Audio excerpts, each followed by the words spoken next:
Chapter 1, Segment 3, pages 11 through 14. The brain and behavior are reciprocally related. There are many examples of research topics of how the brain and behavior are related. How does the brain grow, maintain, and repair itself over a course of our lives? What brain sites and activities are responsible for feelings and emotions? How does the brain change during learning?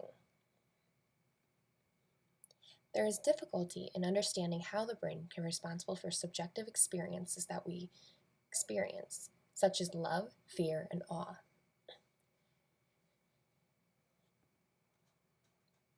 The mysterious way the brain works has been produced as neuromythology. An example would be that we only use 10% of our brain power, which is obviously a myth.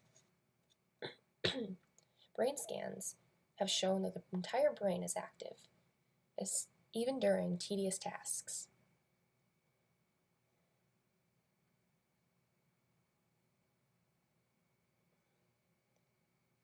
The region of the brain activated depends on the particular task the person is performing, which is demonstrated in Figure 1.7. For example, hearing versus seeing versus reading versus generating words all produce different areas of the brain that are activated. Behavioral neuroscience contributes to our understanding of human disorders.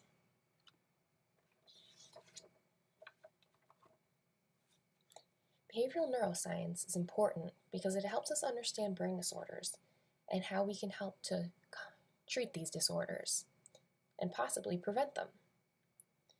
A European survey finds that 38% of the population will suffer from a mental disorder within a typical year. So that means at least 1 out of 5 people around the world currently suffers from a neurological and/or psychiatric disorder. The number of adults with mental disorders may be increasing, though. The National Advisory Mental Health Council estimates that both direct and indirect costs of behavioral and brain disorders is about $400 million a year. The cost of treating dementia is greater than both the combined costs of treating cancer and heart disease.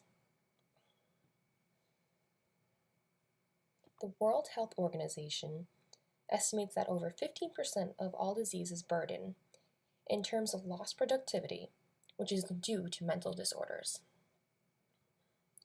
Due to the great expense of suffering and expense of mental disorders, researchers are now trying to understand the structure of these disorders so that they can try to alleviate and possibly prevent them.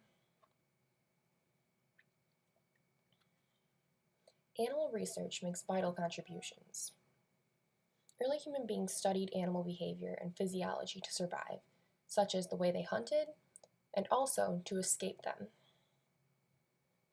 The contributions of animal research are underestimated. For example, in introductory psych books,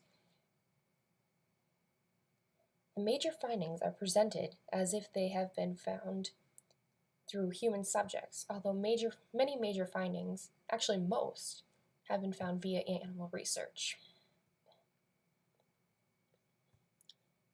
The National Research Council studied and found that 93% of mammals found in research are laboratory-reared rats. And most Americans also, it has found, believe animal research should continue.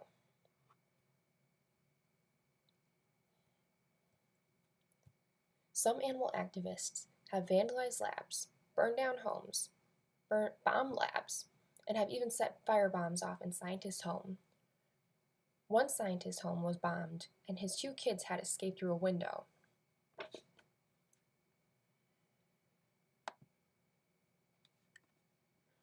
The history of research on the brain and behavior begins in antiquity.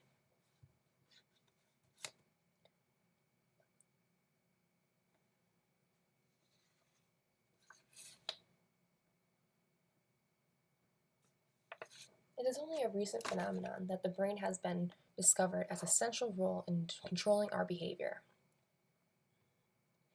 The Egyptians, even in the Hebrew Bible and the New Testament, never mention the brain. It is just the liver, the stomach, the heart, and the bowels, but never the brain. It was highly doubted. It was highly not thought of as important in these ages. It wasn't until about 350 BC, Herophilus, who was known as Father of Anatomy, started to dissect the bodies of both animals and human beings, which helped to contribute for our advancement of our knowledge in the nervous system. Herophilus traced nerves from muscles and skin into the spinal cord and noted that each region of the body is connected to separate nerves.